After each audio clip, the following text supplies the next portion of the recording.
Oh,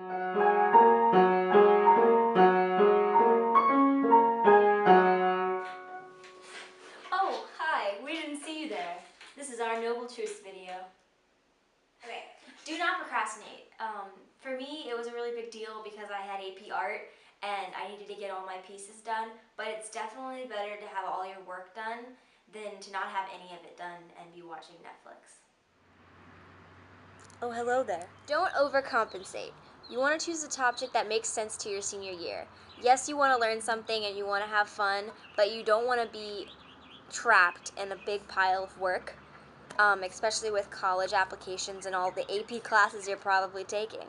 So your topic needs to be something manageable within your senior year. Take the practice presentation seriously. Saying that it's just the practice presentation isn't doing it justice. It helps a lot for figuring out how long the presentation is going to be, what information you need in there, and how people are going to react to what you say.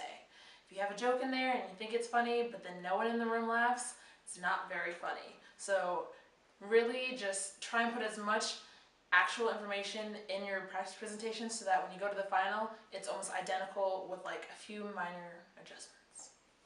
Procrastination is a really bad thing to get into. Especially when you're doing your blog post in the beginning with your learning activity. It's really helpful to do your blogs right after you finish your learning activity because then you'll have all the information right then and there and you'll know it right off the bat rather than having to recall something that happened a month or two ago like I did. It actually really sucks and my blog posts weren't the best that they could be because I did that. Blog as you go. The blogs can pile up and seem like a lot of work when they're actually not that hard, so you want to do them when they're assigned.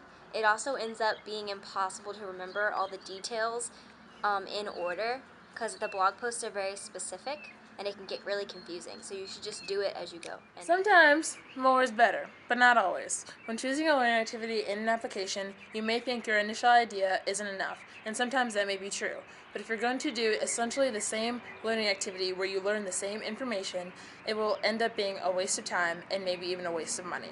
So make sure you get the most out of your learning activity the first time. You should make to-do lists because to-do lists require you to organize everything you need to get done.